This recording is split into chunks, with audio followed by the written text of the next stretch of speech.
Triomphe TV, a victory through the gospel.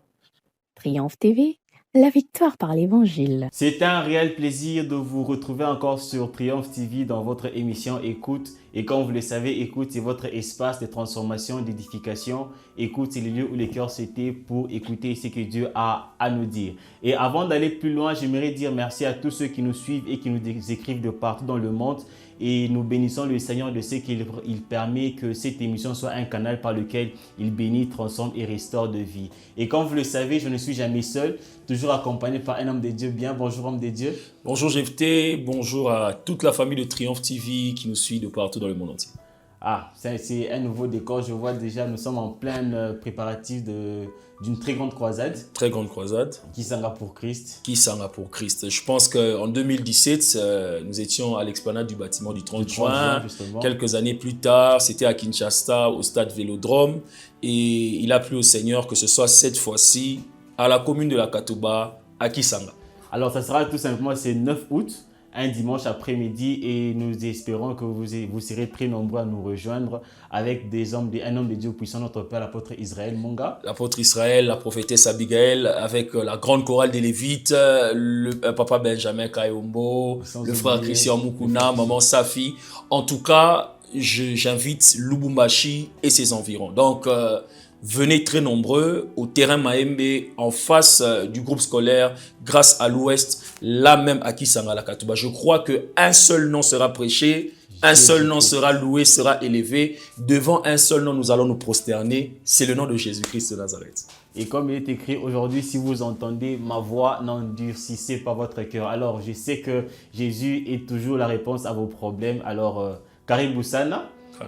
Homme de Dieu, oui. On va commencer notre émission. Oui. C'était encore puissant la dernière émission. Exactement, nous bénissons le Seigneur. Qui ont été bénis, la puissance de Dieu, savoir que la puissance de Dieu créée à ce niveau-là, c'était inconnu pour plusieurs. Oui. Et je crois que au travers de cette émission, beaucoup ont trouvé une très grande restauration. Exactement. Et un très grand réconfort en ce qu'ils peuvent encore croire en la puissance de Dieu. Exactement. Et aujourd'hui, homme de Dieu, c'est quoi la nourriture de ceux qui nous suivent, les grands peuples de notre Seigneur Jésus-Christ? Alors, il est important de savoir que tout homme, tout être sur la terre a des domaines de vie dans sa vie.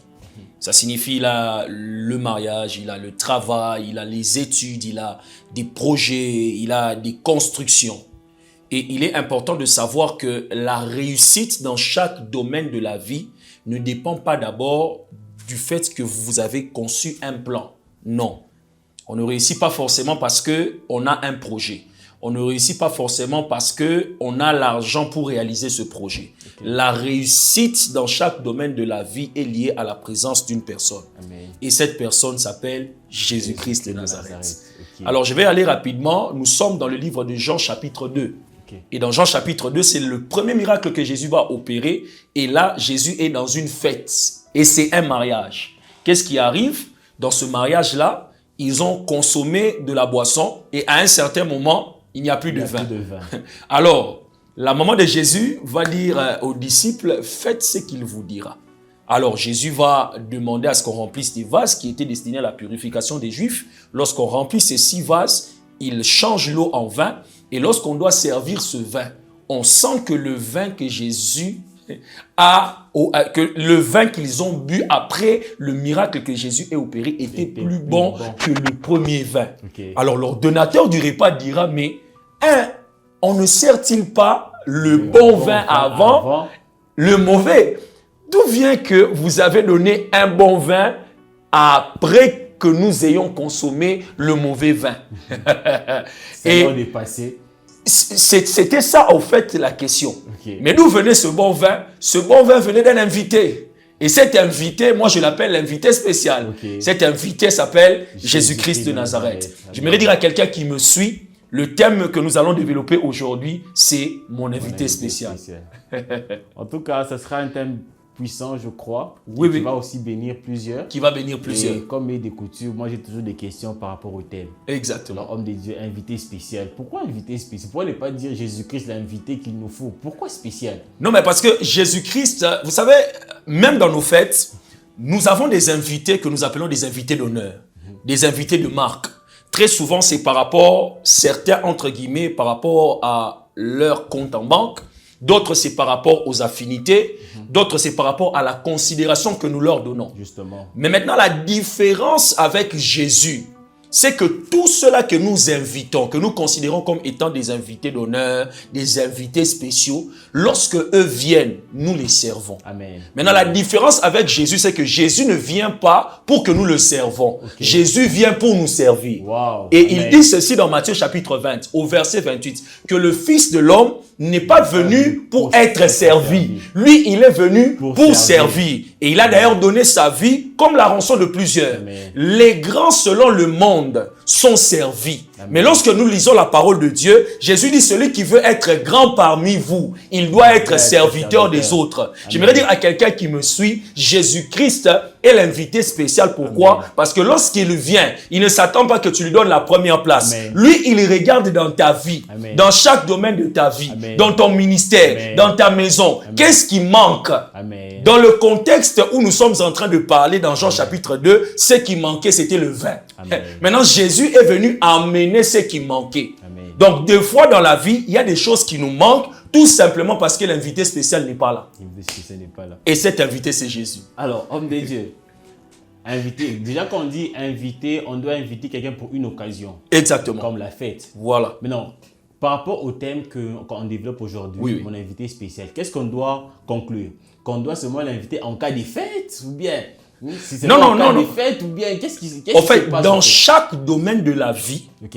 nous devons inviter Jésus. Amen. Parce que je l'ai dit en introduction, la réussite par rapport à un domaine de la vie n'est pas parce que nous avons des aptitudes. Non, Amen. c'est la présence de cet invité spécial qui nous garantit la réussite. Amen. Ici, j'aimerais donner l'exemple de David. David était un homme appelé par Dieu.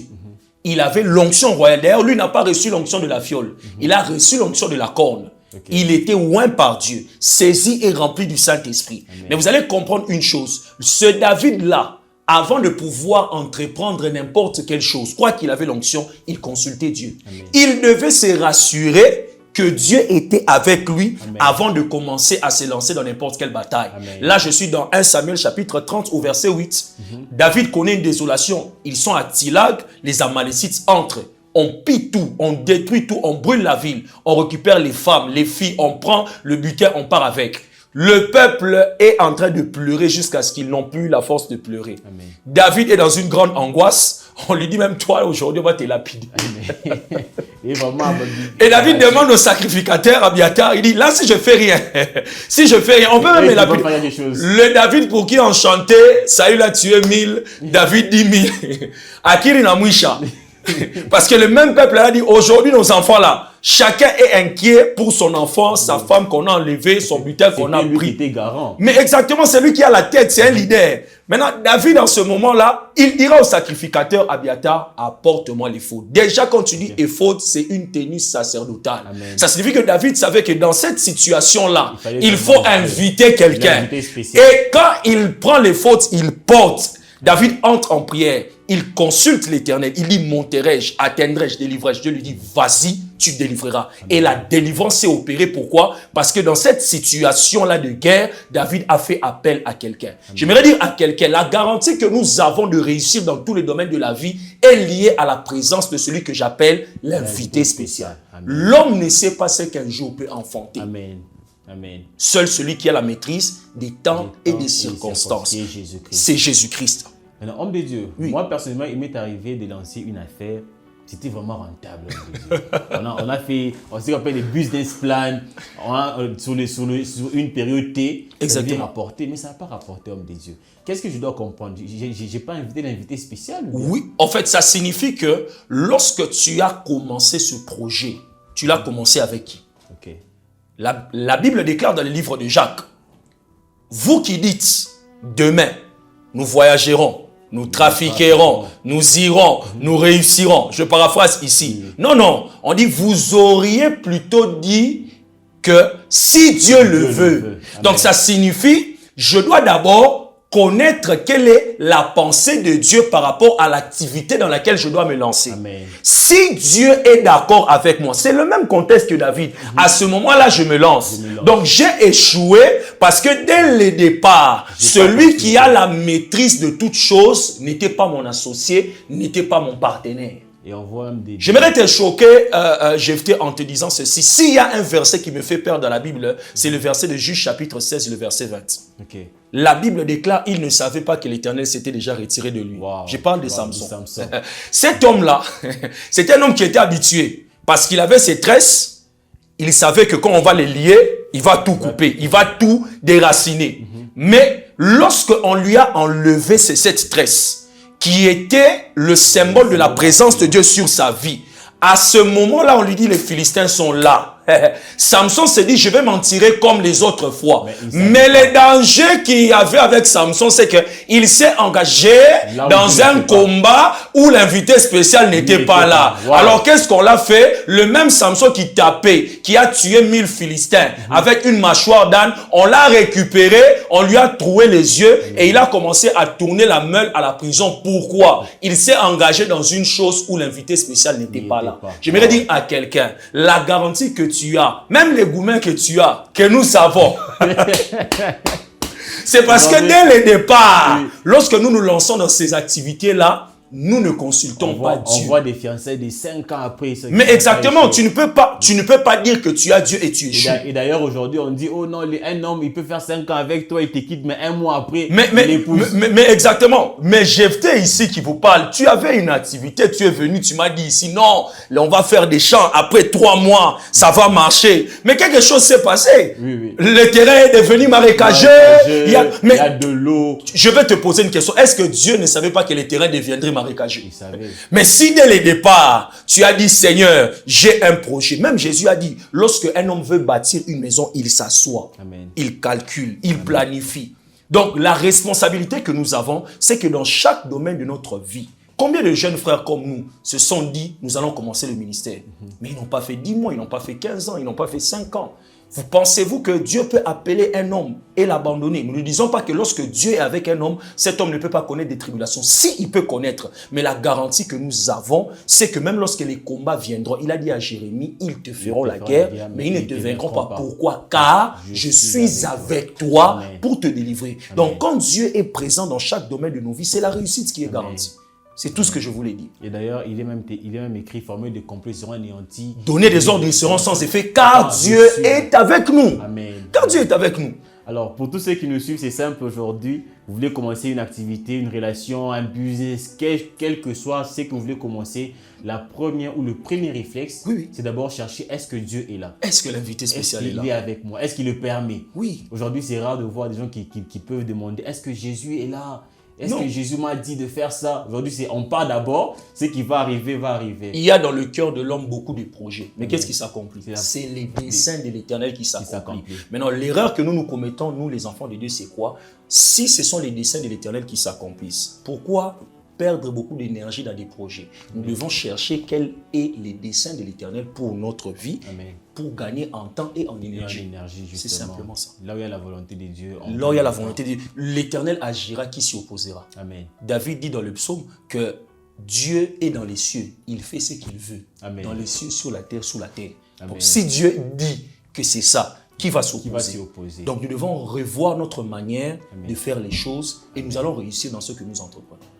Amen. Alors, on va continuer à cause du temps, bien que j'aurais aimé commenter un peu sur ce point. Mais aujourd'hui, nous sommes en train de vivre une période où Jésus est à la droite du Père.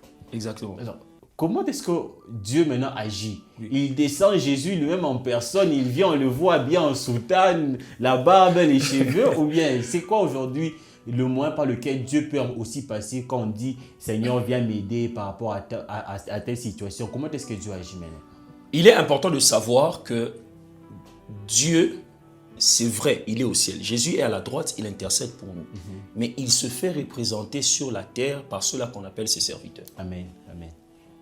Je vais aller simplement. Jésus dit à ses disciples, celui qui vous reçoit, me reçoit. Amen. Celui qui me reçoit celui qui m'a envoyé. Amen. Donc quand tu reçois un serviteur de Dieu, c'est Dieu que tu reçois. Amen. Ça signifie que pour que Dieu puisse visiter son peuple, le révéler de fois la volonté qu'il a par rapport à son peuple, Dieu passe par ses serviteurs. Amen. Parce que Dieu est assis sur son trône, Jésus-Christ est à sa droite. Alors qu'est-ce qu'il fait? Il libère ses ambassadeurs. Ses ambassadeurs le représentent sur la terre. Amen. Ça signifie que celui qui reçoit un serviteur de Dieu reçoit celui qu'il a envoyé. C'est comme la veuve de Sarepta qui a reçu... Exactement, exactement. D'ailleurs, la veuve de Sarepta, nous sommes dans 1 Roi chapitre 17. Pendant que Dieu envoie Élie, il lui dit, bon, va à Sarepta. Là, j'ai ordonné à une veuve de te nourrir. Bon, ok, Seigneur, c'est une veuve, elle n'a pas de mari. Et puis, celui qu'on envoie là, c'est lui-même qui est à la base de la famine. Si cette femme s'est retrouvée dans cette situation-là, c'est parce que cet homme qu'on a envoyé là, il a fermé le ciel. 3 ans et demi. Il n'y a pas la pluie. Et quand il arrive, il demande à cette femme de lui préparer un gâteau. La femme lui dit, papa, je n'ai qu'un peu de farine et un peu d'huile. Je suis en train d'aller ramasser des petits morceaux de bois. Je vais manger moi et mon fils. Et puis après quoi, nous allons mourir. Et lui dit, prépare-moi d'abord. Ainsi parle l'Éternel. Non mais je vous dis, lisez, vous allez voir. Il dit, ainsi parle l'Éternel. Il ne manquera plus de farine, plus d'huile, jusqu'à ce que la pluie revienne. Mais je vous pose la question, rentrons dans notre conjoncture aujourd'hui. Qu'est-ce qu'on dira? Kelly est un voleur. Oui. Mais comment d'abord on dira, ah, d'abord c'est une veuve. Tu n'as même pas pitié d'elle. Et puis par-dessus tout, c'est ce qui lui reste. Hein? Et tu dis même, ainsi parle l'Éternel. J'aimerais dire à ceux-là qui nous suivent, les serviteurs de Dieu ne sont pas des voleurs. Ce sont des canaux par lesquels Dieu vous bénit. Dieu vous révèle sa volonté. Et c'est ça, en fait, nous devons changer cette mauvaise conception. Si Dieu veut bénir un homme sur la terre, il passe par un homme qu'on appelle son serviteur. Et déjà, si c'était aujourd'hui, ça allait passer sur TikTok. Là, mais ça allait être ça, un serviteur. On allait dire en Swahili, Mutumishi moye viale na kwa veuve moye hivi. Alors moi bien ainsi par l'Éternel, on y pique mais ni courir. Non. Et on s'enchaîne dans les commentaires, il y a bongo et tout. Mais pourtant, c'est un principe. Mais c'est un principe. Je vous pose la question. Cette femme était consciente qu'après avoir mangé, c'était le dernier repas, elle allait mourir. Maintenant, quand Élie a mangé, cette femme avait manqué quoi? Rien du tout. Élie a mangé la mort de cette femme pour que cette femme reste en vie. Wow. Mais c'est ça. Okay. Oh, mais je vous dis la vérité. Oh, mais je vous dis la vérité. Donc, Élie a été envoyé par Dieu pour arrêter l'esprit de mort qui suivait cette maman-là. Elle disait, je mange et puis on meurt. Mais exactement. Mais lui, ainsi parle l'Éternel. Okay. Les serviteurs de Dieu ne sont pas des voleurs. Ce sont des canaux que Dieu utilise pour arrêter la mort dans plusieurs familles. Amen. Nous devons changer notre conception. Amen. Ce ne sont pas des voleurs. Amen. Ce sont des hommes que Dieu a oints, en qui il a déposé une onction, en qui il a mis son appel. N'est-il pas écrit dans Isaïe 44, verset 26 à 28? Je confirme la parole de mon serviteur et j'accomplis ce que prédisent mes envoyés. Élisée l'a fait avec la Sunamite. Il dit, qu'est-ce que tu veux que je fasse pour toi? Que je parle pour toi auprès des rois, auprès des chefs de l'armée. Il dit, ça disait qu'elle était une femme de distinction. Mais c'est ça, c'est une femme de distinction. Il dit, bon, ok, ça va. L'année prochaine, à la même époque, tu auras un fils. Ah, homme de Dieu, ne mens pas ta servante. On dit l'année prochaine, à la même époque, elle a eu un enfant. J'aimerais dire à celui qui me suit, ne méprisez pas les serviteurs de Dieu. Quand Dieu veut vous visiter, il passe par des hommes que lui a choisis, il a établis. Et d'ailleurs, si je peux rebondir dessus, il y a un verset qui dit, oui. Écoutez ses serviteurs et vous réussirez. Mais exactement là, on est dans 2 Chroniques chapitre 27 avec Josaphat. Okay. Oui, confiez-vous en ces prophètes, vous réussirez. Confiez-vous en l'Éternel, vous serez affermis. Okay. Exactement. Donc ça signifie, d'ailleurs là, tu as encore ouvert une page. Amen. Il y a la réussite de tout cela qui nous entend se trouve dans la bouche de quelqu'un qui Dieu a oint. Amen. Et ils évitent des pasteurs. Parce que okay. À son peuple, il révèle ses œuvres. Okay. Mais à ses serviteurs, il révèle ses voies. Wow. Amen. Ça signifie ceci. La méthode par laquelle tu dois atteindre ta réussite, Dieu ne te l'enseigne pas à toi, brebis. Amen. Dieu enseigne ça à un homme qui s'appelle serviteur. Toi, tu vois juste un bâton qu'on lève. Mais dans le secret, Dieu dit à ce serviteur, jette ce bâton. Ce bâton n'est pas un bâton, c'est un serpent. Il y a beaucoup qui ont perdu la foi. On ne peut pas continuer comme ça. C'est un très mauvais enseignement. Je ne dis pas qu'il n'y a pas de faux serviteurs, il y en a. Mais les vrais existent. Amen. Et ces vrais-là sont une bénédiction pour l'Église. Sont une bénédiction pour le monde. Élie n'est pas allé voler la veuve. Élie est allé pour arrêter l'esprit de mort qui devait tuer cette femme et son enfant. Amen. Parce que si je vais encore plus haut, Dieu est qui? il est le père des orphelins, il est le défenseur des veuves. Amen. Dieu ne peut pas tuer une veuve, Amen. Dieu défend la veuve, Amen. Dieu nourrit l'orphelin. Amen. Et il passe par ses serviteurs pour faire ça. Et d'ailleurs, si je peux ajouter quelque chose Oui, dans oui. les yeux, il y a aujourd'hui, par rapport à l'invité spécial, Oui. c'est important de chercher cette volonté parce qu'il y a des fois, on a tellement besoin de commencer une activité, Oui. à peine on trouve $500, Oui. pour nous, c'est directement pour les business. Or, ça peut aussi être à donner à Élie pour arrêter la mort. Bon, ok. Aujourd'hui, allons de manière pratique. Nous sommes dans une émission, les gens nous suivent. Tu as $500, c'est vraiment la veuve de Sarepta. C'est tout ce que tu as. Tu viens de recevoir ça. Le Seigneur te dit, mets ça dans la construction pour qu'il te bénisse. Actuellement, qu'est-ce que les gens diront? On veut me voler. Non, alors que c'est un principe que Dieu veut utiliser pour que tu ne puisses pas manquer. Amen. Dieu n'a pas besoin de te voler. Dieu n'a pas besoin de te voler. C'est le même principe. La veuve de Sarepta, c'est tout ce qui lui restait. Donc, il est possible que Dieu t'accorde $500 et qu'il te dise que ces $500 là, mets ça dans la construction de mon œuvre. Oui. Il peut te dire, d'ailleurs, il peut même dire à un archer maintenant, les $1000 là qui te restent là, donne ça pour qu'on puisse afficher un panneau à qui s'en a là-bas, pour que des âmes soient sauvées. D'ailleurs, pour ceux-là qui m'écoutent, si Dieu s'adresse à toi, tu dois le faire. Amen. Nous ne volons pas les gens. Nous sommes des canaux par lesquels Dieu bénit les gens. Amen. C'est ça. Donc, c'est possible. Nous devons enlever cette mentalité-là en disant que les serviteurs de Dieu sont des voleurs. Non. La Bible, elle est claire. Je te pose la question. Quand on dit que les pasteurs sont des voleurs de dîmes, non, ce ne sont pas des voleurs de dîmes. Lisez bien Malachie chapitre 3, le verset 10. Quand l'Éternel demande d'apporter les dîmes dans la maison du trésor pour qu'il ne manque pas de nourriture, qu'est-ce qu'il fait? Il dit, vous verrez. Si pour vous, je n'ouvrirai pas les écluses des cieux, je menacerai celui qui dévore. Amen. Maintenant, dites-moi, la dîme qu'on apporte à l'église, c'est pour nourrir le pasteur? Non, c'est un moyen par lequel Dieu veut menacer celui qui dévore tes finances. Amen. Un moyen par lequel Dieu veut maintenir le ciel ouvert. Amen. Et pour ouvrir le ciel, Dieu utilise la bouche des hommes. Amen. Celui qui a fermé le ciel, c'était un homme. Amen. C'était un homme, c'était Élie.